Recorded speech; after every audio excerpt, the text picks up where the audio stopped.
On June 7th, 2025, I was at work when I found a newspaper article featuring the singer Sabrina Carpenter. It turned out it was a still from her Man-Child music video. I like to make collages, and so I thought I'd use her image for a collage. And I thought nothing of it. On June 11th, 2025, all hell will break loose on Sabrina.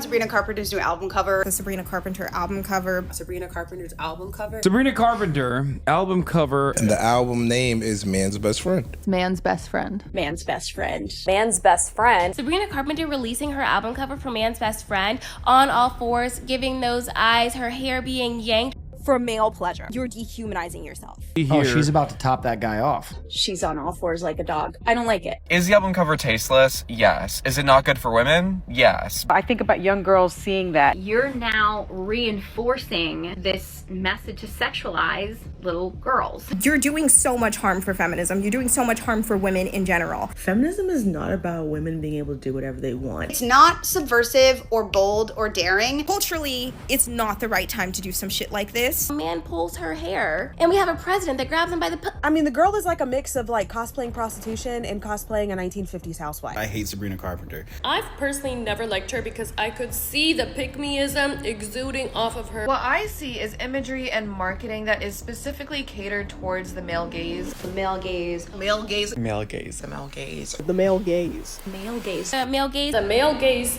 The male gaze. This is a lot, Sabrina. But why did this image of a girl on her knees with a man's hands in her hair spark so much controversy in 2025? Our job here is to make dicks hard. If you are not a male heterosexual, you're going to inhabit this in somewhat a different way. If you are a female, how does this affect us? Look at me. Don't you dare take your eyes off me. Hey guys, how y'all doing? Welcome to the first video in a series I'm calling Carlos Connections, where I'm gonna attempt to link pop culture moments with larger societal topics in hopes of fostering a conversation that's nuanced and safe for us to talk about, because as a society, we gotta heal.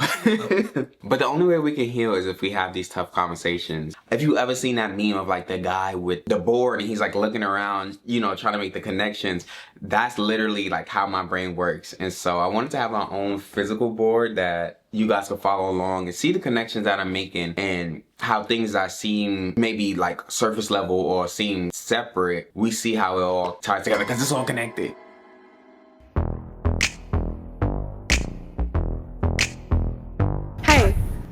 Eyes up here.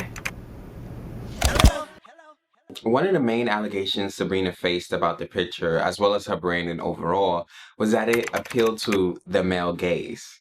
The idea of a male gaze has more or less entered cultural and even ordinary language, and I'm gratified that the concept male gaze has proved to be useful to a new generation. But it's also become a cliche, overused, overgeneralized, an identity rather than a concept. The term male gaze has been around since the 1970s and was actually popularized by a British feminist film theorist named 𝒞𝓃𝓃𝓁𝑒𝓇 Mulvey. When looking through different takes and reviews about Sabrina's album cover, the term male gaze would constantly come up. And even though I feel like I have a really good grasp on what the term means, I wanted to make sure that I knew the origins of the male gaze. You know, because sometimes in the age of social media, words tend to lose the original meaning when it goes from the original group out into the populace. So I decided to go back to the beginning. Well, Mulvey's essay, Visual Pleasure in Narrative Cinema, popularized the term male gaze. The term was first introduced as the look by French philosopher Jean-Paul Sartre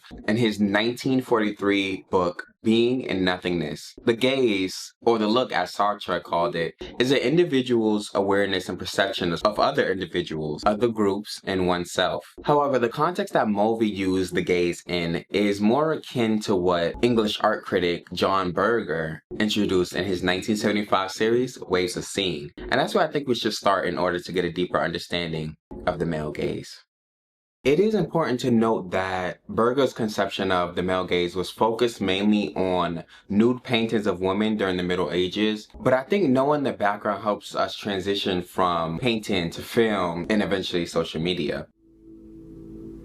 Men dream of women. Women dream of themselves being dreamt of. Men look at women. Women watch themselves being looked at. Women constantly meet glances which act like mirrors, reminding them of how they look or how they should look. She cannot avoid envisaging herself walking or weeping. From earliest childhood, she is taught and persuaded to survey herself continually. She has to survey everything she is and everything she does, because how she appears to others, and particularly how she appears to men, is of crucial importance for what is normally thought of as the success of her life. Now, translating this concept of the male gaze to nude paintings, Berger talks about the difference between being nude and being naked. In the nudes of European painting, we can see how women were seen. To be naked is to be oneself. To be nude is to be seen naked by others and yet not recognized for oneself. A nude has to be seen as an object in order to be a nude. But always in the European tradition, the nude implies an awareness of being seen by the spectator. I don't want to deny the crucial part that seeing plays in sexuality, but there's a great difference between being seen as oneself naked and a body being put on display. The common framing of these nudes felt voyeuristic, as if the female subjects are on display, not just for the men in the painting, but also for the man viewing the painting. In Laura Mulvey's 1972 article, Visual Pleasure in Narrative Cinema, Mulvey intended to use psychoanalysis to reveal the ways film reflects the social imbalances of the sexes and how that imbalance controls images and erotic ways of looking. Mulvey's article was heavily inspired by the theories of Sigmund Freud. Sigmund Freud is considered the father of psychoanalysis. Psychoanalytic theory is a framework that believes that unconscious thoughts and feelings influence human behavior. So using that framework, Mulvey believed that the patriarchal society that we live in has unconsciously been reflected in Hollywood in how films are structured. But psychoanalytic theory wasn't the only Freudian theory that Mulvey developed further for her article. The other idea that Mulvey saw as integral to the male gaze was Freud's concept of 𝒞𝒶𝓇𝓁𝑜𝓈. 𝒞𝒶𝓇𝓁𝑜𝓈 is essentially pleasure that is derived from using another person as an object of sexual stimulation through sight. A good example of 𝒞𝒶𝓇𝓁𝑜𝓈 is like when you see a woman walking down the street and you see like the men turn their head to, look at the lady ass while she walking from the back. I don't think 𝒞𝒶𝓇𝓁𝑜𝓈 is inherently wrong because we are humans and we all do it. We all have eyes. But where 𝒞𝒶𝓇𝓁𝑜𝓈 can get dangerous is when it crosses over to that extreme territory of like the peeping Tom effect. I was just bending over putting my phone down and that man just said, good sight, good sight. And I didn't know what he meant. And then it clicked and I was like, that's actually disgusting because I was bending over. I'm not gonna lie, I'm not feeling very nice because of what that man just said.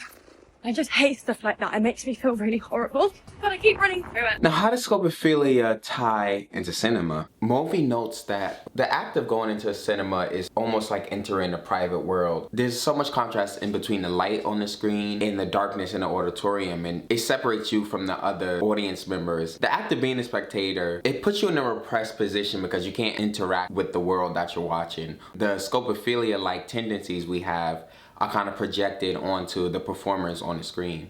Now that we have an idea of what 𝒞𝒶𝓇𝓁𝑜𝓈 is and how patriarchal views are unconsciously reflected in cinema, we can now move on to what Laura describes as the male gaze. In feminist theory, the male gaze has been defined as the act of depicting women and the world in the visual arts and literature from a masculine, heterosexual perspective that presents women as sexual objects for the pleasure of the heterosexual male viewer. In a world ordered by sexual imbalance, pleasure in looking has been split between active male and passive female. The determining male gaze projects its fantasy onto the female figure, which is styled accordingly. In their traditional exhibitionist role, women are simultaneously looked at and displayed with their appearance coded for strong visual and erotic impact, so that they can be said to connote to be looked atness. From pinups to striptease, she holds the look, plays to, and signifies male desire. Another interesting thing that Laura elaborates on is the dual male gaze that is happening between the viewer and the protagonist's male character. Traditionally, the woman displayed has functioned on two levels: as erotic object for the characters within the screen story, and as erotic object for the spectator within the auditorium. For instance, the device of the showgirl, a woman performs within the narrative. The gaze of the spectator and that of the male characters in the film are neatly combined without breaking narrative.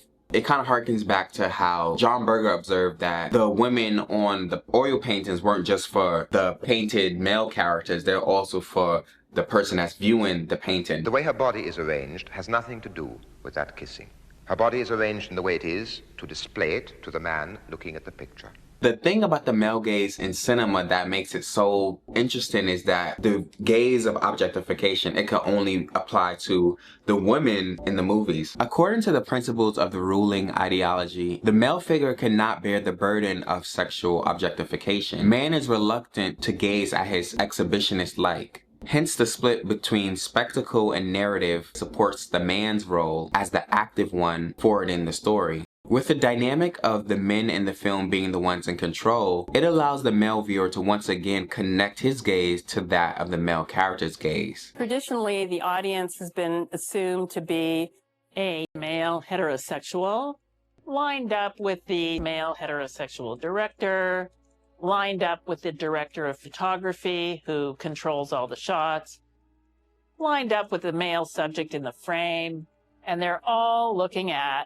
the female object. By structuring the film around a main controlling figure with whom the spectator can identify, he projects his look onto that of his screen surrogate so that the power of the male protagonist as he controls it coincides with the power of erotic look. A male movie star's glamorous characteristics are thus not those of the erotic object of the gaze. At the end of that quote, Mulvey talks about the male movie stars not being affected by the gaze. But it's a different story when it comes to female movie stars. Female movie stars such as Marilyn Monroe, Angelina Jolie, Scarlett Johansson, Megan Fox, and Margot Robbie are all actresses whose brand and eventual backlash have been tied to the male gaze. Now, were you able to wear undergarments? What? Since when did people start asking each other about in interviews about their underwear? No, is it inappropriate? To ask somebody what kind of underpants they wear? I didn't ask you what kind. You just asked me if I was wearing any. Could you? No, what do you wear Could underneath? you? Like, what do you wear underneath something? Was I wearing underwear? I mean, gosh, ask Joss. I did. What kind of interview is this? Michael Bay makes you a sex icon, the shot on the motto. What did I do that was so special? It's not really about what you did, but what he did, making you looking just gorgeous. Thank God for Michael Bay. You are a sex icon. Look at the cover. Look at it. Yeah. I look at them. Can you give me a kiss? Please. On the mouth? No. Whoa. Marilyn Monroe is often seen as the epitome of the male gaze archetype. And that's an archetype that has endured in Hollywood to this day. We see that male gaze archetype played out in the career of someone like Sydney Sweeney. However, Hollywood and its actresses weren't the only ones to be subject to the male gaze. As we headed toward the new millennium, there were increasing technological advances that would turn Laura Mulvey's definition of the male gaze to 100. At the time, music videos were still a novel art form. Images became more ubiquitous and more freighted because consumers now had the ability to watch music as well as listen to it. When MTV launched in 1981, it turned the nature of pop music and rock stardom inside out. What you look like as an artist became as crucial as the sound you made. But music videos also made women a target of the male gaze, seen by Duran Duran's 6-minute music video, Girls on Film. Madonna would challenge sexual norms when she released her Coffee Table book in 1992. But by the time the book came out, sex had already become mainstream because another industry had also expanded from the new advancements in technology. Porn. In 1985, there were roughly 75 million adult film rentals per year in the United States, most from video stores. A decade later, the number was 665 million. Porn seemed to have filtered its way through absolutely everything in mass media. Porn tied nicely into another ideology that was developing during the 90s, post-feminism. We are all whores. We all use our God-given gift of tits, ass to get us through this life.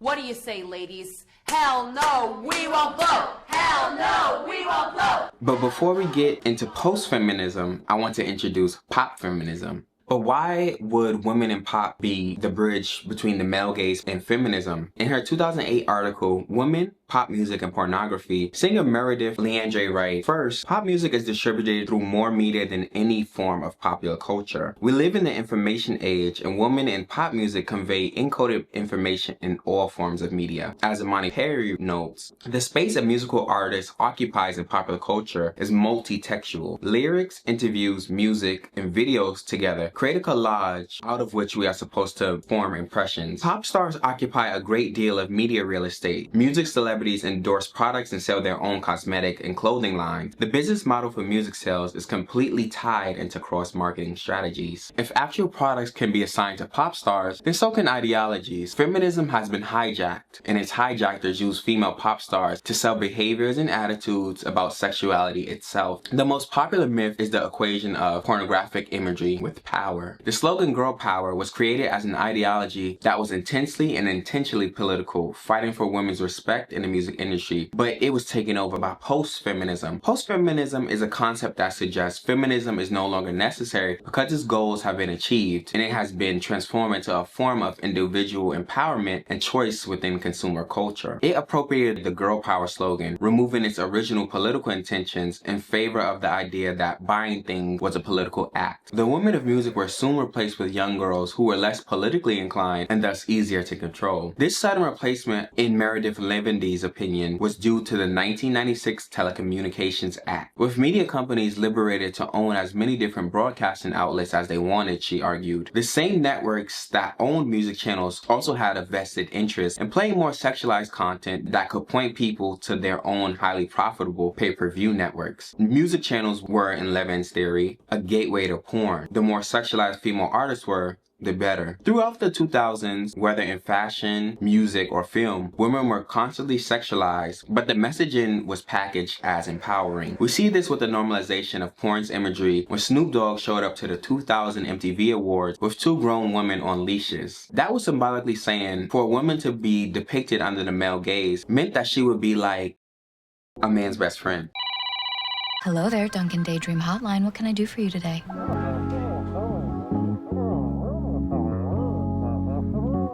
Oh. You're hot. I see. I think I know what you're really craving. A strawberry daydream refresher.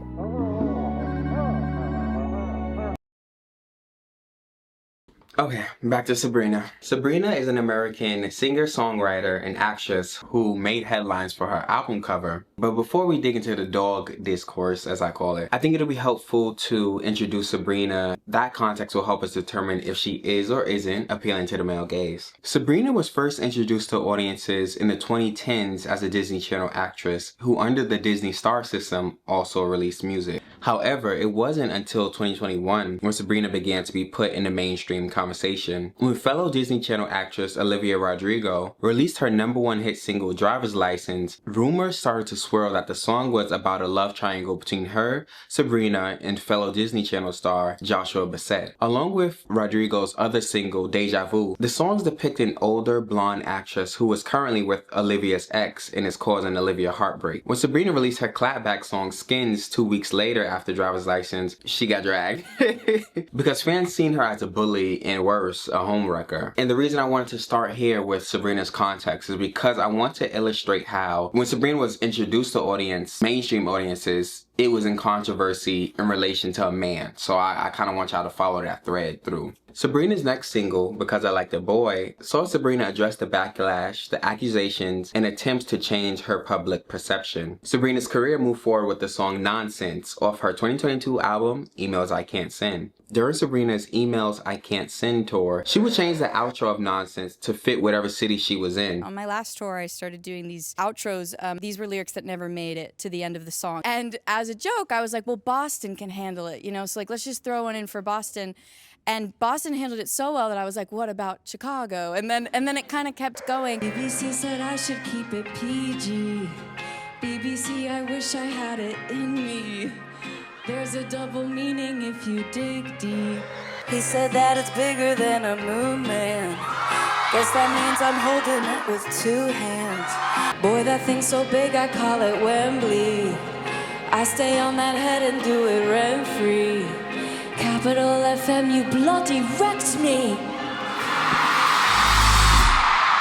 The outro showcased the playful, witty, and sexy side of Sabrina and went viral on TikTok and led to Nuance being released as her next single. And this is also where we noticed the development of this signature Sabrina Carpenter aesthetic. She began to resemble a Barbie or Bratz doll character, even though Sabrina fans, they prefer Polly Pocket because she's so short and sweet. Her blonde hair had gotten brighter and bigger, almost resembling Dolly Parton or Trixie Mattel. Her makeup consisted of a super glowy look that emphasized her blue eyes, and probably the most signature aspect of her makeup, the super pink cheeks. The look gave rise to the blush blindness trend on TikTok. Fashion-wise, Sabrina harkened back to old Hollywood glamour of the 1950s and 60s, sporting lingerie and flowy garments that gave her a fembot Stepford housewife meets Betty Boop showgirl look. Her signature color palette consisted of baby blues, pale pinks, and yellows. And it kind of gave her like a Venus kind of vibe, like the goddess Venus from Greek mythology. I don't know if it's because Sabrina is a Taurus, but that was the vibe I got when I look at her, like feminine archetype. And sonically, she moved into the quintessential pop princess archetype and fully embraced the pop sound with elements of country, acoustic, and R&B. And most importantly, her personality became more apparent in her songwriting, with her unique, twisted humor and viewpoint shining through. With this newfound fame and newfound fan base, we began to see Sabrina skyrocket. Performing her hit, Espresso, from her #1 album, Short and Sweet. Sabrina Carpenter. Sabrina Carpenter. Sabrina Carpenter! How do you think about me?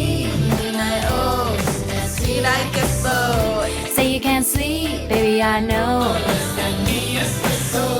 Move it up, down, left, right, oh. Is it up like Nintendo? And the Grammy goes to... And the Grammy goes to... Sabrina Carpenter! Sabrina Carpenter. Sabrina Carpenter!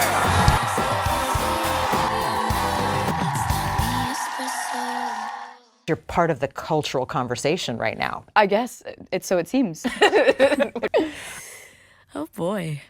As we moved into Sabrina's short and sweet era, we began to see Sabrina's lyrics and visuals mainly tackle relationships and romance. This new lyrical content is where I kind of seen the beginnings of the man's best friend archetype, which we'll get into, we'll circle back later. But I want to focus on the undercurrents of Sabrina's brand that rub people the wrong way. During the Short and Sweet tour, Sabrina's song Juno included a section that began to be dubbed the Juno poses. The Juno poses were suggestive poses Sabrina would do that were intended to be a cheeky and cheap gag, similar to the nonsense outros. The poses went viral, but for the wrong reasons. People, fans and non-fans alike, began to notice that while the poses were intended to be sexy and fun, the audiences at Sabrina's concert were mainly young kids, especially young girls. Additionally, the discourse surrounding Sabrina included her constant references to her height and tininess, which seemed to depict her as childlike. Sabrina Carpenter's whole vibe, her whole aesthetic is being sexy little baby, coquette, Lolita, which, you know, is not just because she's short, she's like 4'11" or something crazy like that, but because she literally has said in her nonsense outro during her tour that she's full grown but looks like anemia. I'm full grown but I look like anemia. Come with something big in my casita. So when you're doing things like that and you have a very big young audience, teenagers, kids, they're seeing these things and it could be like an in-joke for women, but then the outcome is that many of them will probably be performing these behaviors. She's combining a little girl aesthetic with the sexualization. And look, she's a grown adult woman. Can she sexually express herself? Of course she can. However, she's not doing it just as a grown adult woman. She's doing it as a public figure, as a pop star. Now, is it Sabrina's responsibility to be watching over her fans in that way? Like, I don't know. This coquettish, childlike image was also prevalent in some of her photo shoots, and one photo shoot in particular reminded viewers of the 1955 book Lolita by Vladimir Nabokov, a book that included the sexualization of a young girl. Though Sabrina claims she never read the book, it was evident that someone on her team had, and that it may not be a coincidence that Sabrina's brand had this kind of marketing. The online tide turning against Sabrina became more apparent with the release of her advertisements for her single Man-Child. In the advertisements for the song, Sabrina was portrayed as a hitchhiker on the side of the road in a skimpy outfit and pleaser heels trying to flag down a ride. The reception to the title of the song and the reception to the visuals from a short teaser were both lukewarm, with people mocking Sabrina's seemingly predictable pop songwriting and her male-centered visuals. On June 5th, 2025, Man-Child was released and became a #1 hit single, with the music video depicting Sabrina repeatedly hitchhiking with different men, which didn't help her beat the male-centered allegations. On June 11th, 2025, Sabrina released her album cover for Man Best Friend, and this is where we get the male gaze discourse entering the conversation. So, we come to the question, does this album cover appeal to the male gaze? Yes and no. Even though there was a lot of backlash when she dropped the album cover, there were fans that defended her and felt like the album was a satire on the feeling of being a man's best friend. Satire is the use of humor, irony, and exaggeration to criticize and expose flaws of something with the intent of inspiring social change. I do think that defense that the album cover is satire, it falters. The album cover does fit Berger's definition of the male gaze. Compare the expression of these two women. Or these two. Just the expression, the look. What do you see? It seems to me that in each pair the expression is remarkably similar, and that it is an expression of responding with calculated charm to the man whom she knows is looking at her, although she doesn't know him. The firehouse burning down is ironic. The unsinkable ship sinking is ironic. A woman who is seen as a subservient object, posing as a subservient object, is not ironic. It is tone deaf. If what you're doing is indistinguishable from what you're making fun of, then it's not satire. And so it does fit in the category of appealing to the male gaze. And I do think that Sabrina's album cover has satire in it, but in a wider context. That wider context being her lyrical content and music videos. In Mulvey's definition of the gaze, which is mainly focused on cinema, the women almost always have no narrative agency. And this is where I think Sabrina diverts the standard definition of the male gaze. Sabrina's music always has had her personality, humor, thoughts, and feelings at the forefront of her storytelling, giving her complete agency in the narrative of her relationships. Even though the satire of being a man's best friend may have largely been misexecuted by the album cover, I think I could connect what Sabrina attempted and what the message is that she wanted to convey. Let's take a test. Are you a man's best friend? Say yes if your friends told you not to get with that man and now he's embarrassing you in your face. Say yes if he ghosted you for weeks and randomly on a Tuesday night he texts you and you answered. Say yes if you've been single for so long that you do not want to give up this situationship, even though it's stressing you the hell out because you're afraid to be alone. Say yes if you've been damaged by fuckboys for so long that when a good man finally comes up to you, you push him away until you don't got no man. And if you say yes to any of those, congratulations, you're a man's best friend. Like, that's what man's best friend means to me. Because there's a lot of us that have been on our hands and knees for a man, literally, emotionally, spiritually. Walk him like a dog is a Florida term. It could be in terms of, you know, women, men dealing in relationships, man, the girl keep cheating on me, man, this girl be walking me like a dog, man, I'm tired of this. Growing up, I grew around a lot of girls. So I witnessed them going through different relationship drama, and I was like, bitch, y'all is getting walked like a dog by these niggas. So I just knew that was something that we all could relate to, so I was like, I'm finna put it, you know what I'm saying, in a song. Being in on your lack of control, I think as a young woman, you're just as aware of when you're in control as when you're not. And the whole purpose of the photo was supposed to be, I got myself here I am, like, this is someone I love, but also someone that emotionally can be doing a lot with my heart and doing a lot with my emotions. In response to the backlash, Sabrina released a lot of different alternate covers for vinyls, including one that was very, very similar to a Marilyn Monroe picture. But I don't think they carried the same satirical exaggeration nor the shocking imagery as the original Polaroid Polaroid picture. With that Polaroid picture, it's simple, yet it still sparked a widespread conversation, and so that's why it's my favorite. With Short and Sweet, even though you get those big upbeat songs like Espresso and Taste, you do get songs that have a deeper emotional meaning like Sharpest Tool, and probably most importantly, Lighter Girls. Those songs, they illustrate not just the road that modern women have to navigate in relationships, but it illustrates that same road that your mother, your sister, your friends are navigating on. So when all that discourse and the TikToks and the reviews came out for the album cover,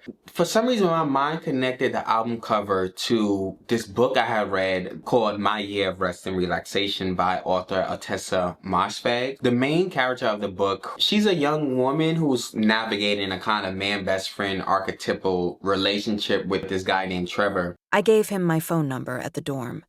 By the time he finally called me, 2 weeks later, I'd become obsessed with him. He kept me on a long, tight leash for months. He took my virginity. It wasn't a pleasurable experience, but I trusted he knew more about sex than I did, so when he rolled off and said, "That was amazing," I believed him. He was 33, wore tailored suits, sent cars to pick me up at my dorm, wined and dined me, and asked for head with no shame in the back of cabs he charged to the company account. I took this as proof of his masculine value. He broke up with me the first time freshman year because I was too young and immature. Over the next 5 years, Trevor would periodically deplete his self-esteem in relationships with older women, i.e. women his age, then returned to me to reboot. I was always available. I dated guys from time to time, but there was never another real boyfriend.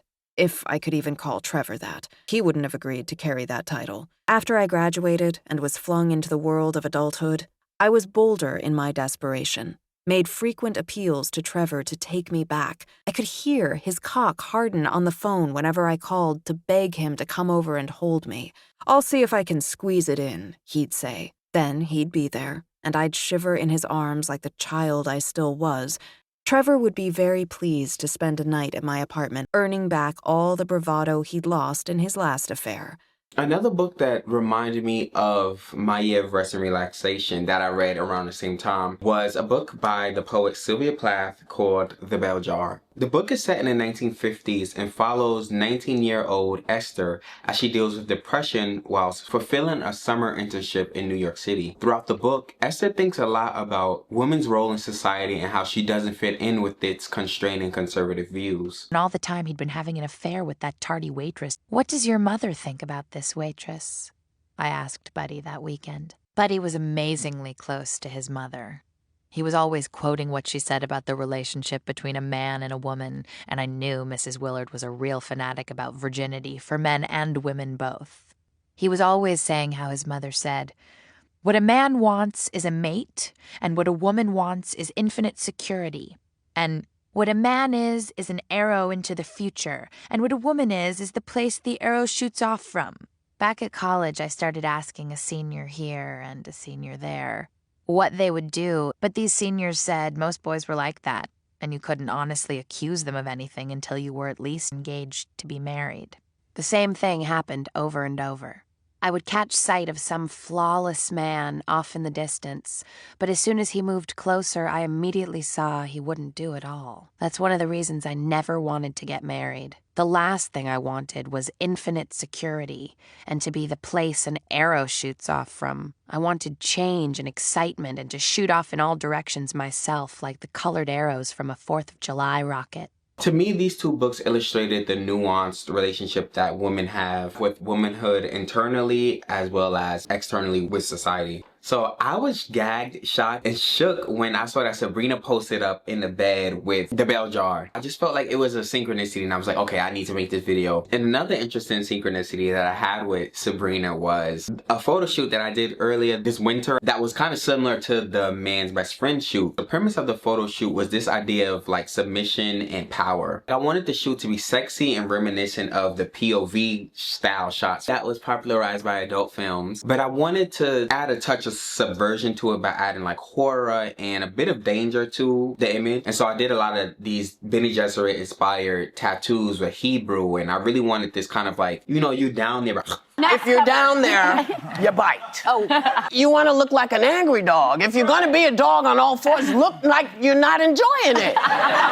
My mood board for the shoot was definitely male gazy. That's one of my favorite aesthetics personally, just visually I should say. I know the context is different because I'm a man, but I do feel like that feeling of vulnerability and, you know, being down bad is kind of universal. My experience is way different from a cisgender woman, a trans woman. But emotionally, I relate, but I do want to add context to who I am. You know, you could be seeing me for the first time, so I want to make sure you know what I'm giving and what I think about these subjects. But probably my favorite image on my mood board was a picture of the character Cassie Howard, played by actress Sydney Sweeney from the show Euphoria. One of my favorite scenes from the show is from Cassie's backstory episode. You see how her tumultuous relationship with her father had led her down a path of seeking male validation through sex, even if things on that path made her uncomfortable. That's where the POV shot with Cassie that I wanted to subvert came from. I think that whole montage showed a woman, well, a girl in Cassie's case, use the male gaze as a tool to reach a goal. In Cassie's case, it was a goal of achieving some form of love, and in Sabrina's case, yes, it was to portray the internal struggles that women face in relationships,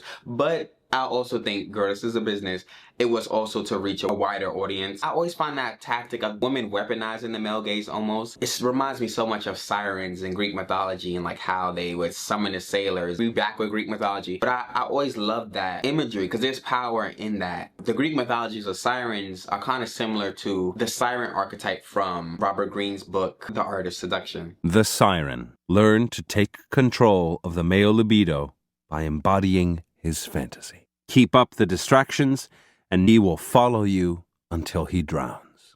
I wanted to add a personal anecdote to this section of the video. I'll never forget my mother saying to me, mind you, my mother is at the time, she was single mother to 4 kids at the time. It was 4 of us. It's 5 now. But like, she was just crying one day, you know, because just the stress of being a single mother and single parent and just, you know, she just said, you don't know how weak women really are. And like, girl, if the feminists heard her say that, she would get whipped and lashed and dragged through the streets.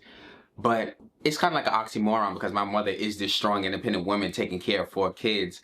But she also felt that she wasn't as strong without a partner. And it wasn't about like, oh my God, I need the male gaze. I need a man to go over me, but about seeking a place where you could feel vulnerable. And it just made me wonder, is there a place in feminism for that? Women who want a man and who do want to be protected. A space for them to speak on weakness and passivity for women who may not mind the male gaze. Has any public figure ever spoke on that?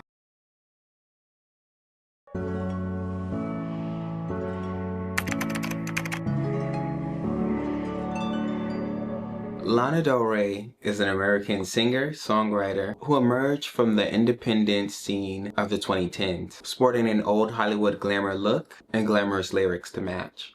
Visually, Lana draws from the 50s, 60s, and 70s Americana aesthetic, and her music can be considered alternate pop. Lana Del Rey is one of my favorite artists, y'all. There's so much I could say about her, but I mainly want to focus on her lyrical content and its reception. Lana's music is very cinematic, and so it's no surprise that she found favor in the social media platform Tumblr. Tumblr is an aesthetically driven website that allows users to share GIFs, images, and text on their own personal short-form blogs. In 2014, Show Studio founder Nick Knight noted how users on Tumblr appear to fixate on dark and depressing themes. He writes, "There's a certain obsession with sadness on Tumblr. Sadness seems to be kind of around at the moment. You see things that magazines on the whole won't show. Self-harm, food obsessions, things that are personal. A fascination for death." And Lana was one of the main artists on that website to be reblogged and posted, and her lyrics was everywhere. Like, it's no way Lana and Tumblr, I think, will ever be, at least early Lana, will ever be separated from 2010's Tumblr. Her lyrics are just very poetic. She is a poet herself. One of her influences for her songwriting is the American poet Sylvia Plath, who is also the author of The Bell Jar. Stay on the path, Sylvia Plath. Don't fall away like all the others. Lana's music discussed complex feelings including depression, lust, and angst, and that was what really struck a chord with the teen demographic. Lana out of her own mouth, described her sound as Lolita lost in the hood. Lana is considered to have repopularized the 1955 novel Lolita to millennial and Gen Z audiences. Yes, guys, we back to Lolita. Hey Lolita, hey, hey Lolita, hey. I know what the boys want, I'm not gonna play. The book was and still is very controversial. When the book was first released, it got rejected from 5 different American publishing houses. The book follows the protagonist Humbert as he becomes infatuated with a 12-year-old girl named Dolores, who he describes as a nymphette. After becoming her stepfather and giving her the nickname Lolita, Humbert grooms and eventually sexually abuses Lolita. It is obvious throughout the book that Humbert has a twisted mental perception of Dolores, as he sees her as a young temptress playing on his already existing infatuation with nymphette. There have been 2 adaptations of Lolita, one in the 60s and one in the 90s, with the 1997 Lolita by director Adrian Lyne being the more popular one on Tumblr. There became a nymphette community on Tumblr that embraced the image of Lolita and proclaimed themselves nymphette. The term nymphette derives from the nymphs of Greek mythology, who were female spirits of nature. Their blogs would feature stills of Dominique Swain, who played Lolita, cherry motifs, and Lana Del Rey lyrics. The book inspired Japan as well, with the Lolita style in Japan deriving its name from the book Lolita and having a similar little girl vibe. In the 80s, a genre developed in Japanese fiction called lolicon, which held similarity to Lolita in depicting young girls in sexually suggestive and erotic situations. Lolita has and will always be a controversial book. With it being brought to the internet, it really broadened the range that young readers would have to be exposed to such material. Part of that is due to Lana Del Rey. Both Lana's lyrics and visuals were subject to criticism because some felt that she was appealing to the male gaze, glamorizing abusive relationships, and even promoting suicidal themes. In a review for Pitchfork on Lana's first album, Born to Die, Lindsay Zoladas noted, "You would be hard-pressed to find any song in which Del Rey reveals an interiority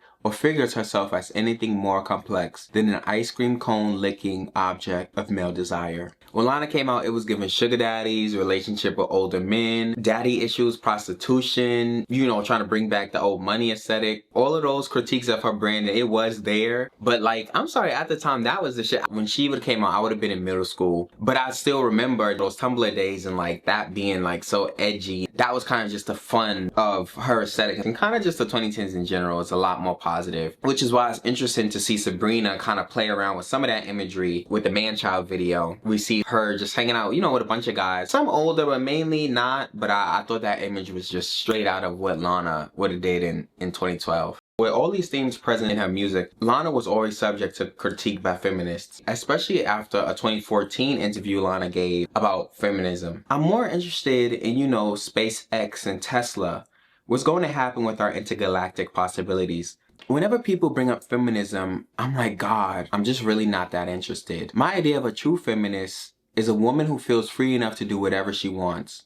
Lana's 2014 concept of feminism can be considered what some feminists would call choice feminism. Choice feminism is the belief that any choice that a woman makes is inherently feminist because it's a woman making a choice, regardless of the outcome or the effects that it has on others. The thing that made Lana's ambivalence towards feminism such a big talking point and critique, this was the 2010s, baby. This was the era of pop feminism. The obsession with Del Rey's gender politics was inextricably linked to the Poptimism movement and criticism, and the Obama-era tendency to frame female pop stars as avatars for feminism, and pop music itself as an ultimate in female empowerment. Lana was seemingly branded as anti-feminist because she allowed herself to be put in relationship dynamics that left her disempowered and then made songs about it. Another 2010s indie artist from that time period is the singer Lorde. Lorde, who was then 17 years old, commented on the impact of Lana's music on her generation in a 2013 Fader interview. I think a lot of women in the industry maybe aren't doing so well for the girls. I've read interviews where certain big female stars are like, I'm not feminist. I'm like, that's not what it's about. She's great, but I listened to that Lana Del Rey record. The whole time I was just thinking it's so unhealthy for young girls to be listening to, you know, I'm nothing without you. This sort of shirt-tugging, desperate, don't leave me stuff. That's not a good thing for young girls, even young people, to hear. You turned a whole generation into hoes, tricks, and prostitutes. And look at them now. Look at you. You make music for hoes. I make music for real bitches. Once the #MeToo movement of 2017 went viral, coinciding with the Trump presidency, Lana seemingly saw the importance of feminism and actively engaging in politics. Obviously, with Obama as the president, we just felt really safe and protected and felt like we were being viewed the way we wanted to be viewed, like in terms of the world, how they saw America. So there wasn't as much to say except like, look how far we've come and it's getting better, getting even better. I feel like there was quite a shift. Also in 2017, Lana vowed to no longer sing her popular 2012 song, 𝒞𝓃𝓃𝓁𝓈. In the song, she's kind of portraying this starlet that is under Harvey Weinstein, who was the main focal point of the Me Too movement and Time's Up movement. When I wrote that song, I had like a Harvey Weinstein, Harry Winston type of character in mind, like a benevolent kind of diamond bestowing upon starlets visual. I obviously find it really sad. I don't feel comfortable with it now, and I support the women who have come forward, and I think they're really brave for doing that. She's gonna retire it from the catalog. I think that, yeah. Yes. That same year, Lana Del Rey retired her American flag imagery as she felt it made her uncomfortable to have the flag waving in the midst of America's political turmoil. Even the reason why I'm wearing the American flag for this section of the video is because, like, in the Poptimism movement of the time, American flag was something to be proud of. The American flag was everywhere. Like, that was on Poom Poom shorts, that was on cars, that was on bumper stickers, that was on bikinis. But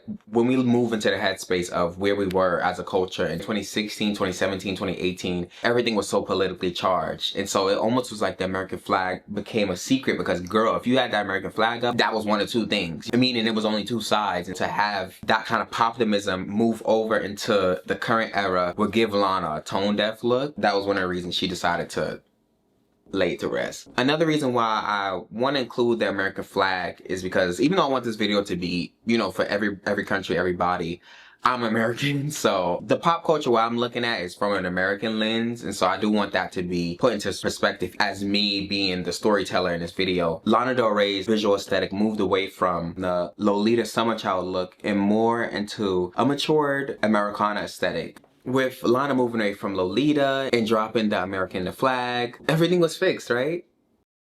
Most disrespected, unprotected, neglected person in America is the black woman. We need to protect our black women and love our black women. Because at the end of the day, we need our black women.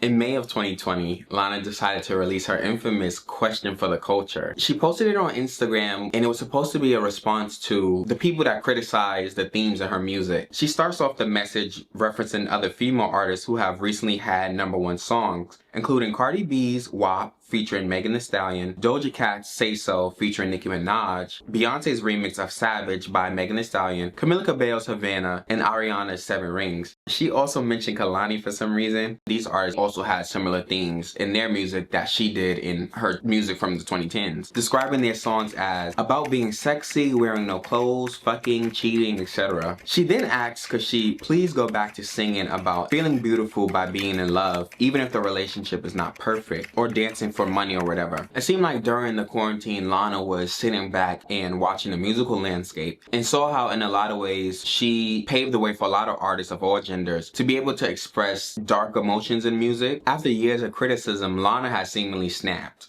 Let this be clear, I'm not a feminist, but there has to be a place in feminism for women who look and act like me. The kind of woman who says no but men hear yes. The kind of women who are slated mercilessly for being our authentic, delicate self. The kind of woman who gets their own stories and voices taken away from them by stronger women or by men who hate women. Fans noticed that out of the 7 women that Lana said, 6 of them were women of color. Lana got dragged because people felt like she wasn't acknowledging her white privilege, but also she didn't have to mention those women to get that point across. But besides starting a storm on Stan Twitter, Lana unknowingly opened up a conversation about the intersection between gender and race, as well as which women are seen as sexual and respected. Throughout the video, the women that I mentioned have been predominantly white, thinned, and blonde. That was both intentional and unintentional. Throughout media and history, women of color and especially black women have not only fought to be seen in a positive light, but to also be included in multiple iterations of feminism.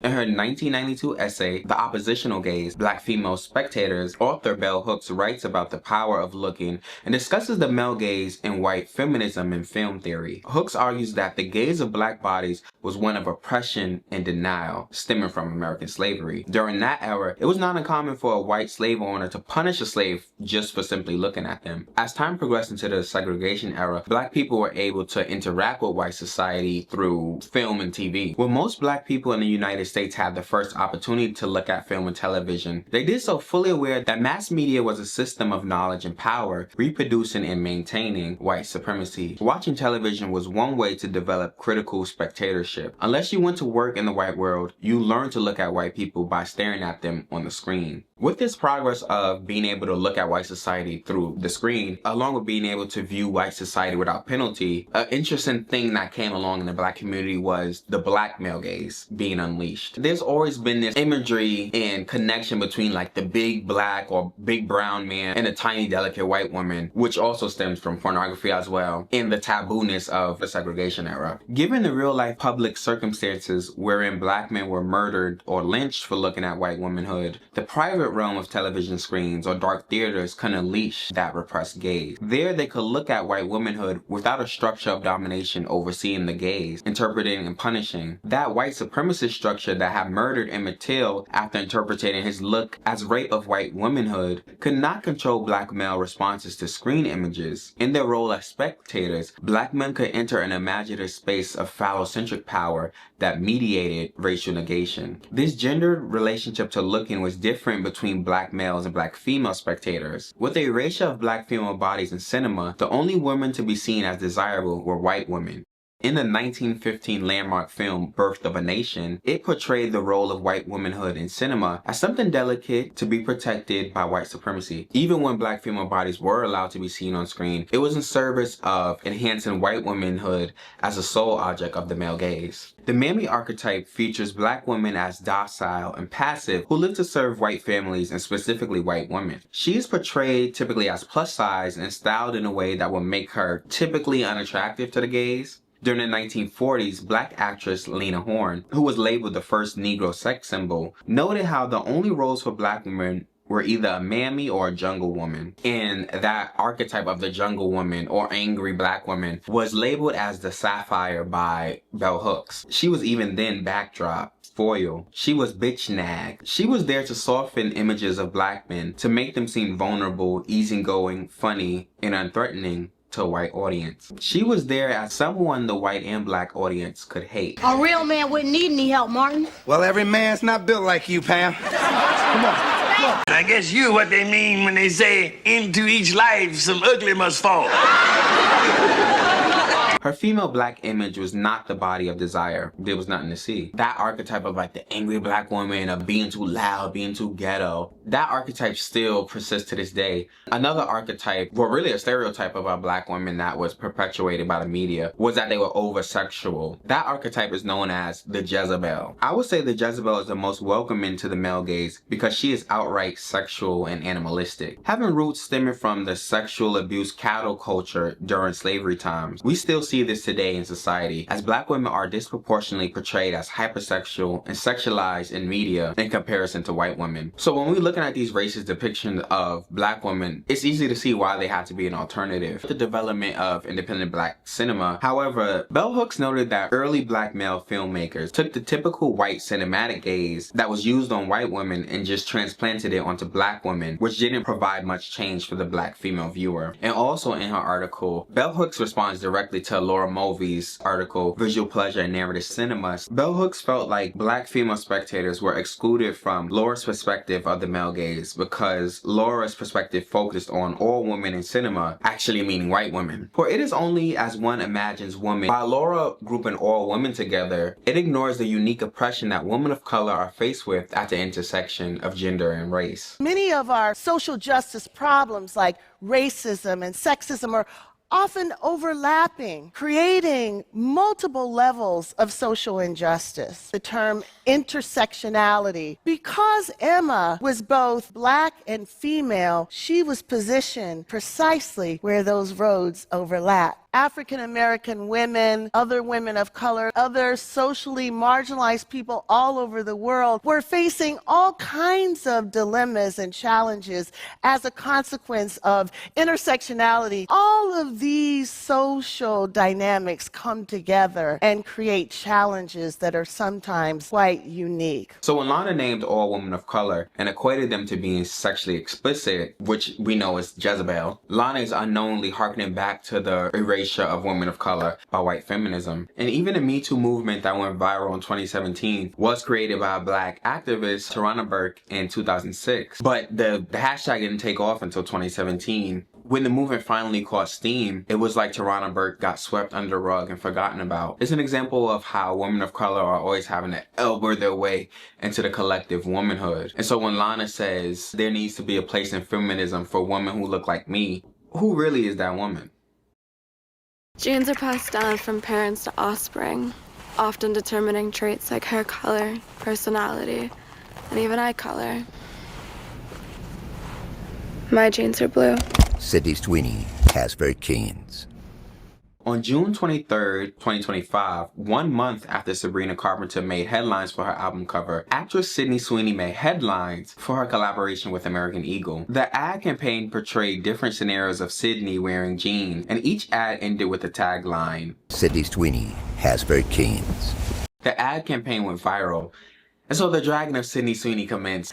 You dumb fucking bitch! I'm gonna fuck you! The ad was considered to be a remake of Brooke Shields' ad campaign for Calvin Klein jeans. That ad campaign placed the then 15-year-old Brooke Shields under the male gaze as she recited facts about genes and biology. Some deemed Sydney's ad as a racist dog whistle that spouted Nazi propaganda. It's in their genes, and we got a lot of bad genes in our country right now. Trump is spouting eugenics, the discredited and immoral belief that planned breeding can improve the human species by breeding out so-called undesirable traits and encouraging people with desirable traits to reproduce. It gained popularity during the early 20th century. It was Hitler's whole thing. We're like racehorses too.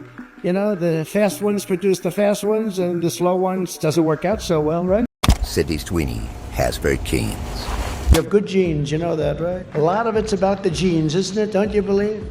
The racehorse theory, you think was so different? You have good genes in Minnesota. Sydney Sweeney has very genes. You see what I did there, right?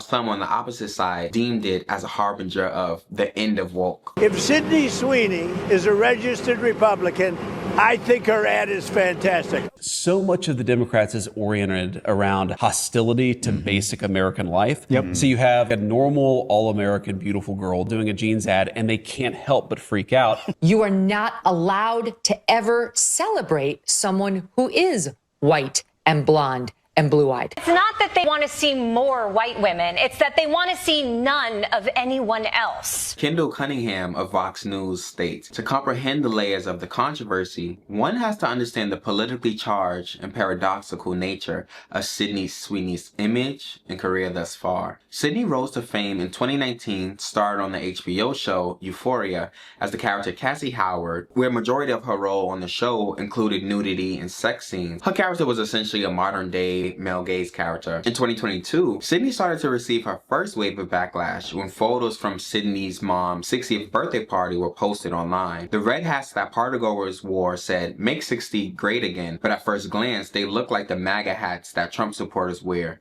And to make things worse, someone at the party was seen wearing Blue Lives Matter apparel, adding to suspicion that Sydney was throwing a right-wing party. In 2023, Sydney and co-star Glenn Powell used a very common PR tactic to promote their romantic comedy, Anyone But You. The stunt was met by criticism by fans and by Powell's girlfriend at the time. Of course, this led to Sydney being charged with the iconic homewrecker allegation. But around 2024 was when Sydney's career took an interesting turn. While hosting SNL, Sydney wore a low-cut dress that exposed cleavage, and later on in the show portrayed a ditzy Hooter waitress. To conservative audiences, this signaled the return of a pre-Me Too social climate and the end of woke. Sydney would go on to do multiple brand deals which seemed to cater to the male gaze, including Dr. Squash.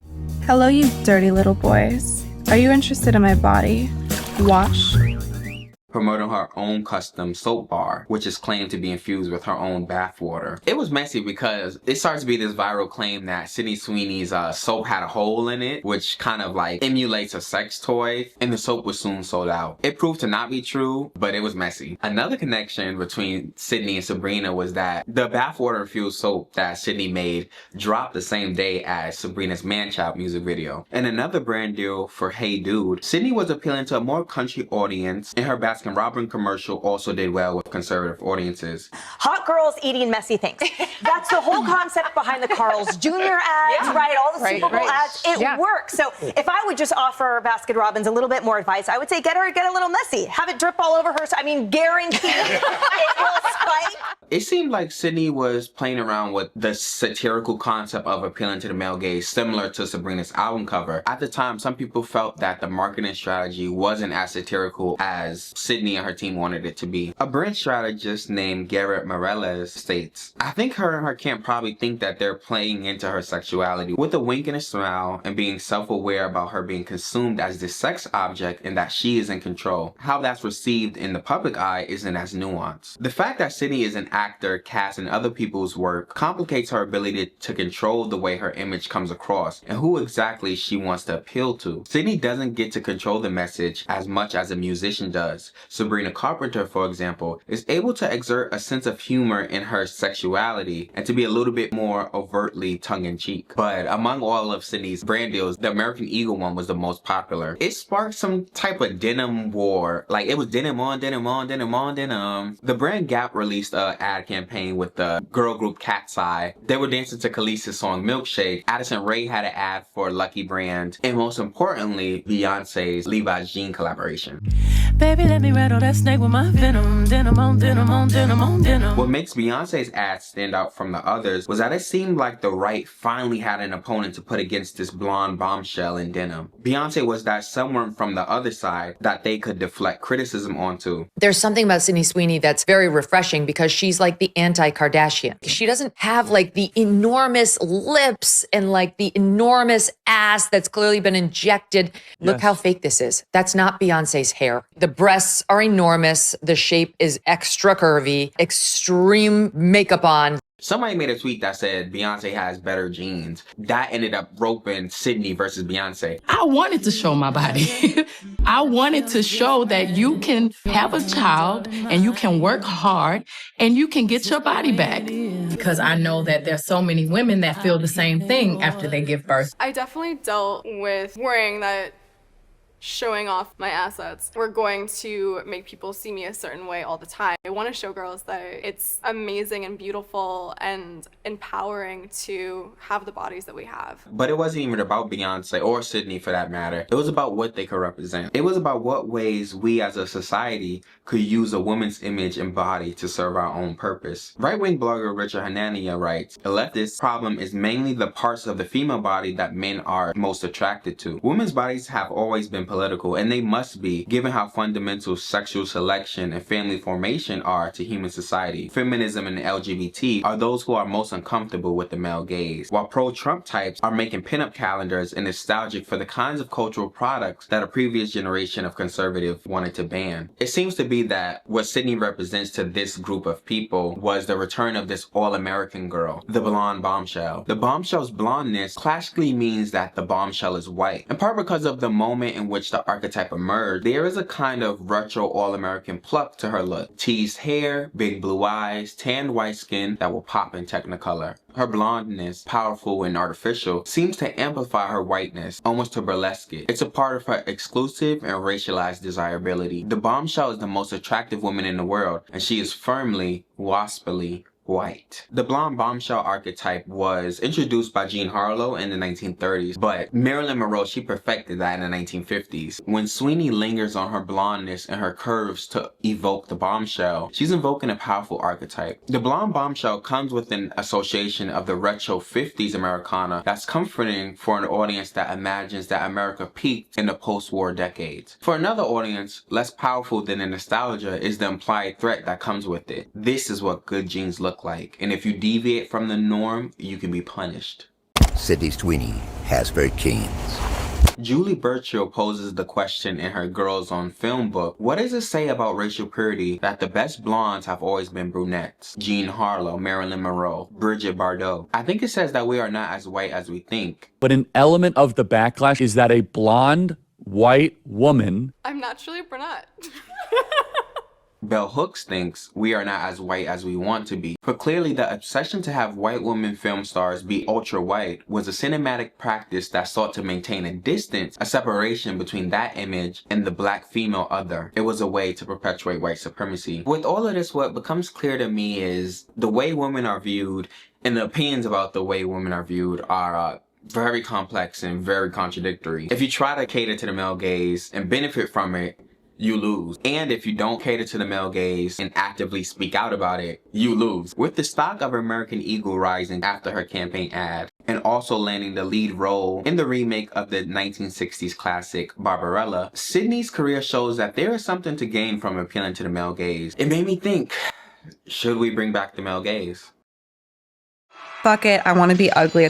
Would that be the ultimate rebellion? For a woman not to be pleasant on the eye, because in the end, it's our bodies, but it doesn't really feel like our bodies. So if you were to have a bird's eye view of the cultural landscape, at least the American one, you see that some of the sentiments of the time include dissentering men, actively seeking to not appeal to the primarily white male gaze, and adding voices of the historically erased to the mainstream conversation. Those erased voices don't just include people of color, but also members of the LGBT community and women, collectively known as the girls and the gays. Girls love it. The girls and the gays love it. Not one straight man. With Gen Z being less sexually active than previous generations, we could see a potential pendulum swing back into a more conservative worldview. Although Gen Z was less sexually experimental than previous generations, the Sunday Times finds that Gen Z is more in favor of marriage than adults were 20 years ago. On TikTok, the hashtag celibacy has over 165 million views. It is evident, at least from these pieces of data, that Gen Z may not be as receptive to sexual imagery.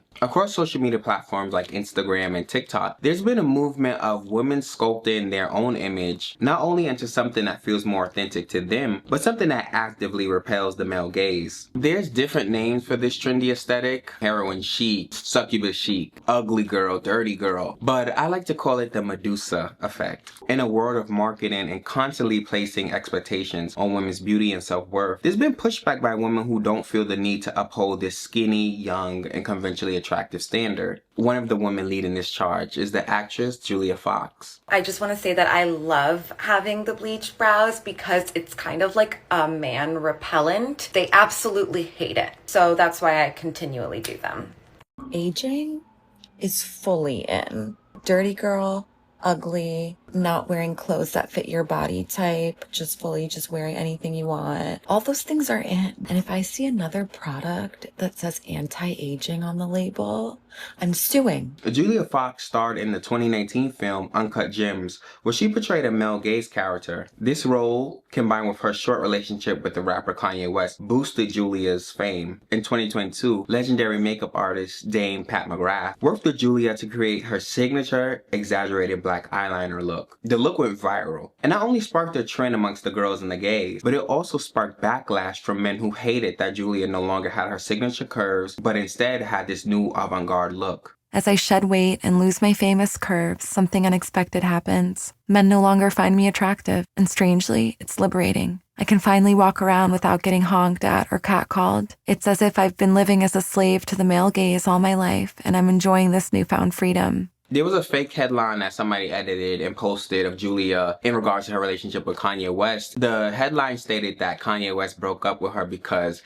she was too goblin mode. That picture went viral and sparked the trend of people using the term goblin mode. The reason I call this aesthetic or look the Medusa effect is because of the Gorgon Medusa from Greek and Roman mythology. Medusa was said to be very beautiful, and while she was praying in the temple of Athena, stories vary. Some say that Poseidon assaulted her. Athena felt disrespected that this had went down in her temple, and so she cursed Medusa to be ugly. But this ugliness gave Medusa her own kind of power. The power to turn onlookers into stone, and most onlookers were men. Have we seen the incline in models starting to look more alien?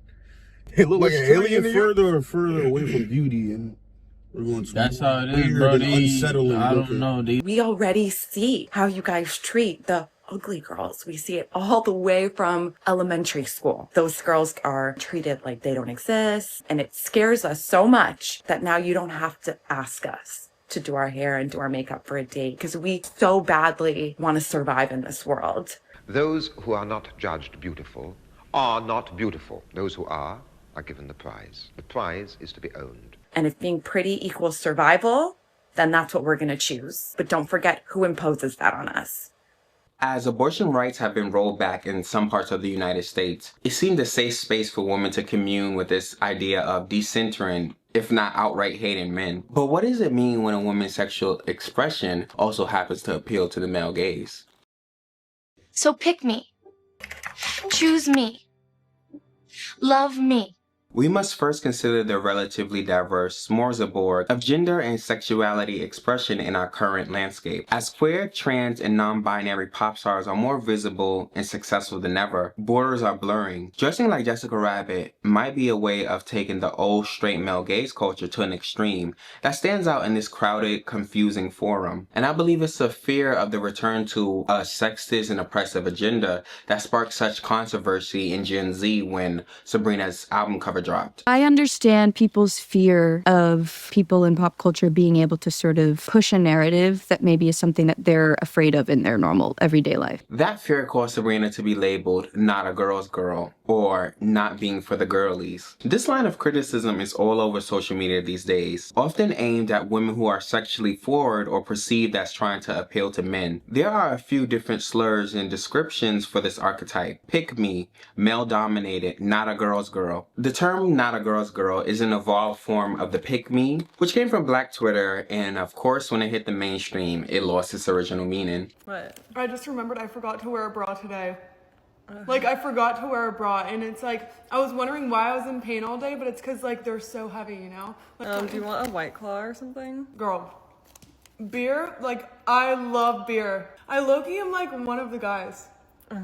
Like, I just love, like, games and beer. Patriarchal expectations of women teach us that a woman's value is conferred through her ability to attract a man. She is thus turned into an object of male desire. So many cisgender heterosexual women internalize behaviors or viewpoints that they understand as being attractive to men. Like drinking whiskey, obsessing over football, or making fun of girly girls help make this phenomenon visible. The critique has morphed so much that it has led to the strange meta-rise of the anti-pick-me. A girl who insists she is definitely not like other pick-me's, but still revels in the same put-downs against other women, except this time, it's in the name of feminist empowerment rather than male attention. The anti-pick-me thinks she's above whatever the pick-me is doing, even as she craves the same external validation. But you gotta remember, we're in an era where it's not socially acceptable for women to put other women down. And so male-centered came to replace pick-me. Maybe due to some backlash over the proliferation of the term, TikTok has recently turned its attention to male-centered women. A more academic-sounding label that is practically the same phenomenon. A male-centered woman may not shame other women the way a pick-me once did, but like the latter-day examples, she will spend a bulk of her time and energy on men and their concerns.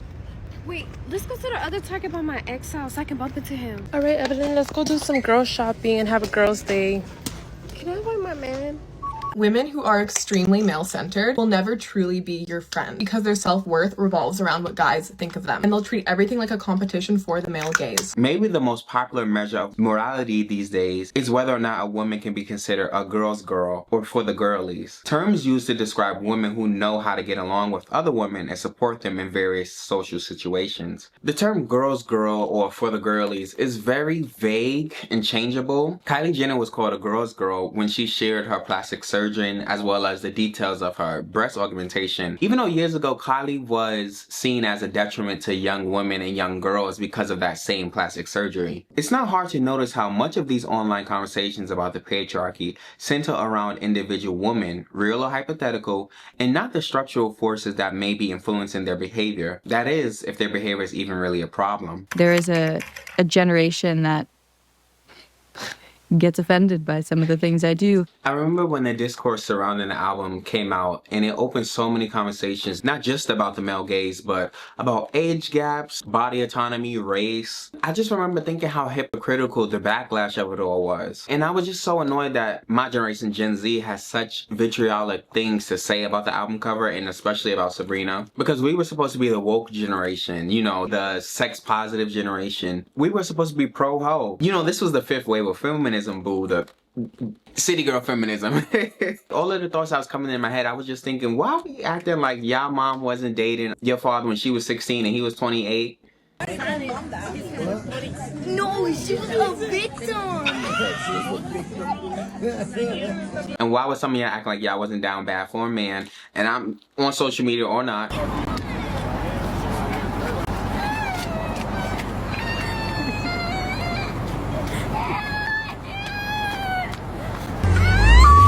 Nothing beats a Jet2 holiday. And right now, you can save £50 per person. That's £100 off for a family. And thinking, why does being a girl's girl sound like a trap for policing how women should behave? I'm not a fucking girl's girl. Wanna know why? Because y'all the first ones to always talk about other women. It was Amber Heard a couple years ago. Then Blake Lively. Now it's Sydney Sweeney. The worst aspect of it is the internalized misogyny that all women get from that. Oh, when I And look that in the we're all comments, collateral it's always damage. the women putting each other down the most. They are upset about Sabrina Carpenter's little album cover. And I just want to say, like, if y'all thought her letting the man grab her hair was bad, y'all should never see what I let this boy do to me. I wanted to shout in the comments, like, y'all know our girl Sabrina is not like that. Just wait till the music and the music video come out. Here's my question, because the criticism is pandering to the male gaze and she's on all fours. Have you ever met a male Sabrina Carpenter fan who's not a queer man? The album did eventually drop on August 29th, and she did get into the man's best friend archetype with the relationships and lyrics, but with the music videos is where she played with the male gaze. Early in the video, we talked about Laura saying how man was reluctant to look at his exhibitionist life, and Sabrina proved that with her Tears video. By having gay men and other members of the LGBT community in her video, you can see in the reaction videos that a lot of straight male viewers felt uncomfortable and that their gaze was not in sync with the one presented on screen. Oh, hell no! Check, please. Sabrina is seen looking at a painting whilst being looked at by Colman Domingo's drag queen inspired character. The active voyeurism depicted is from Domingo's perspective, and he isn't oogling at Sabrina sexually, but dancing alongside her as if he's a cheerleader. And besides fleeting moments of Sabrina showing skin and dancing on a pole, the male viewers couldn't inherently objectify her without looking at Domingo behind Sabrina, almost like a gay gaze guardian angel. A straight male gaze repellent. And another thing interesting about the video is even though the girls and the gays took Sabrina in at the beginning of the video, taking Sabrina into this house of horrors where femininity, fluidity, and freedom were all allowed, they just as casually dumped Sabrina out onto the porch, discarded and thrown down as easily as she had been lifted up. There's a lot of support that comes out the gate that slowly starts to fade pretty quickly. When you do one thing right, it's sort of their idea and they're okay with it. But when you do two things right, they're like, we only said you could do one thing right. One theory of the gay fan diva link is that of shared oppression.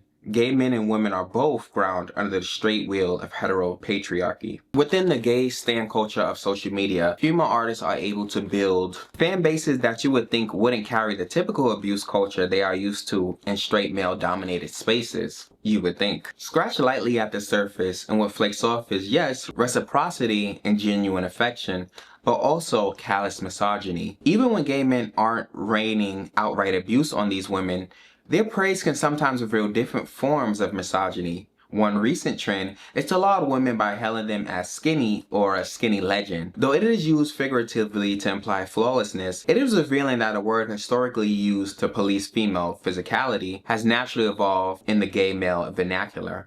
Dr. Michael Bronski, a Harvard University professor, says, there is a long history of gay male fan culture latching onto famous women and then turning on them. Queens would come to a Judy Garland concert and then scream at her when she was too drunk to finish it. The women have changed. It's no longer Marlene Dietrich and Julie Garland, but the dynamic remains in the Western culture. This behavior typifies gay stan culture. Female artists must obey the rules or suffer the consequences. A sinister side emerges when their fave isn't giving them exactly what they want. Often jokes made at their expense are said in fun, but it's grim to see the joy the community sometimes takes place in seeing these women fall. And whilst I do feel like the girls and the gays have a tight bond, I do want to point out the hypocrisy in that gay male stan culture. Because gay men, we are also part of the male gaze. Just not the straight part of the male gaze, but the male gaze nonetheless. We grew up idolizing these sexualized women and liking their body for a different reason than straight men. And I think it's important because if we're going to clock all hypocrisies, we can't just clock the straight men. We got to clock everybody. As I did my research for this video, I became aware of how nuanced the conversation surrounding Sabrina's album cover was. Because it wasn't necessarily hypocrisy at the core of the controversy. There were valid criticisms of the album cover because of the social climate we are in right now. And this wasn't just about Sabrina. It's about how society reacts to women's sexuality based on context, race, aesthetics, and control. It's about the discomfort we still have with desire, power, and performance, even in a supposedly sex-positive age. It's about what this image triggers in our cultural memory. When I asked if we should bring back the male gaze, it was a rhetorical question, because the male gaze never left and it may never leave our cultural memory. And who's to blame for that? Is it the patriarchy? Is it men? Well, yes. Will blaming anybody get us to a point of healing? Sexism's bad for everyone. Like, patriarchy is bad for everyone. We're all just people. And it's like, yeah, I say I hate men, but that's not true. You know, I don't actually hate men. I hate the patriarchy and I hate what it's done to men. Yes. I think it's important to remember that the patriarchy hurts straight men just as much as it hurts everyone else. Even though they created it, but that's a conversation for a different video. In fact, it's a conversation for my next video titled, Do Men Deserve Rights? The male gaze, feminism, pop stars, stans are so much more complex than you thought, aren't they? Yes, they are. Alright guys, we come to the end of the video. Healing is a multifaceted process of restoring wholeness. How can we restore wholeness in our culture? 𝒞𝓃𝓃𝓁𝓁, the originator of the male gaze, believes the cinematic codes create a gaze, a world, and an object. It is these cinematic codes that must be broken down before mainstream film and the pleasure it provides can be challenged. And John Berger decided to show his episode of the male gaze to a focus group of women. It began to seem absurd that the only images you were seeing were of women silent, mute.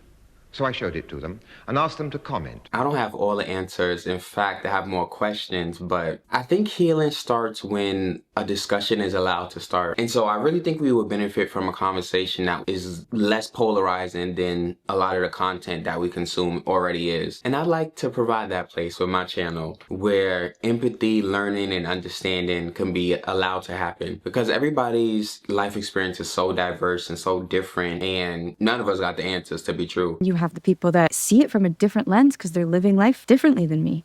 Their experience is completely different. As much as I might not like every opinion, I can sometimes be like, maybe that's a good point. Like, maybe I didn't think about it that way, or maybe I was really living in my experience like very deeply that I wasn't looking at the other side of it. I want you as the viewer to see the facts laid out and then form your own opinion about that, whether you agree with me or disagree, because it's so important to actively use our mind when we engage in conversations and considerations and in content especially. And there's already spaces on the internet that's polarizing and divisive. Y'all know where to find them if y'all want to go watch that instead. That kind of content where the comment section, it just reveals the worst side of human thoughts. And sometimes it's disguised as a joke, but Social media facilitates these reductive takes and misguided conversations. TikTok's algorithm often favors conflict and polarizing opinions. I know this video is way long, and I didn't even get to cover all that I wanted to in this video, but I think it's important in order to have a holistic view, a bird's eye view of the entire concept of not just the male gaze, but really any concept. The condensed nature of these posts isn't always great for communicating nuanced ideas about gender, sex, and other social issues.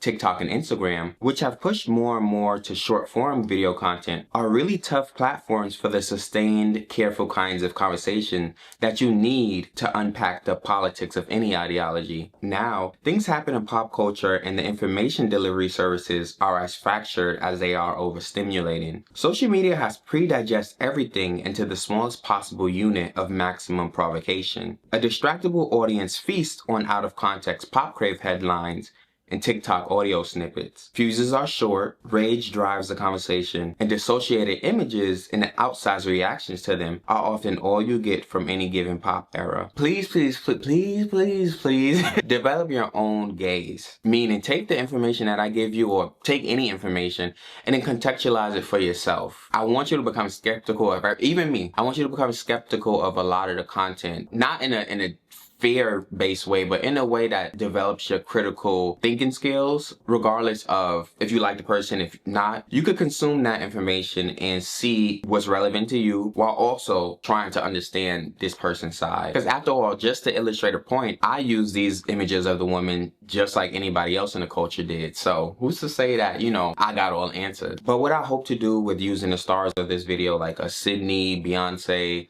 Sabrina, I wanted to portray them as human, because even though these are archetypal kind of conversations and kind of topics that each woman represents, they're not archetypes. They are real people. And so I wanted to make sure they had a voice. I wanted to have them speaking in the video as much as I could. Whilst they aren't archetypes, there is a sort of concept that I go by when I consume media, and that is that what happens on the micro reflects the macro. With these women just being pop stars, there's no way they could cover the whole spectrum of a concept, but the little bit of controversies that we have with them are kind of mirrored in larger society. So that is kind of the point of this whole video, is just to connect those talking points. It's a mirror, basically. This whole thing is a mirror, and which is the reason why I want to include myself on the board, because I'm seeing it from my perspective while also trying to, you know, be as objective as I could. I guess the world is kind of reflective of our internal world. This is getting a little metaphysical, but I think you get what I'm trying to say. It's all dependent on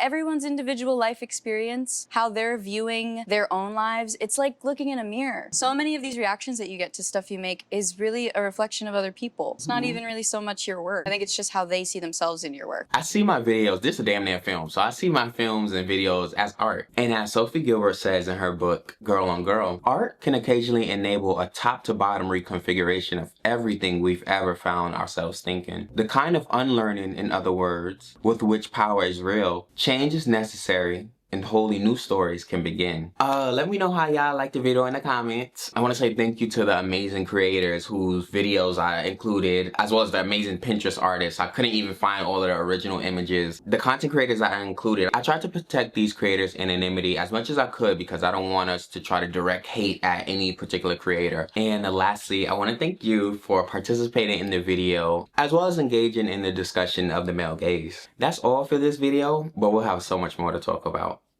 Period.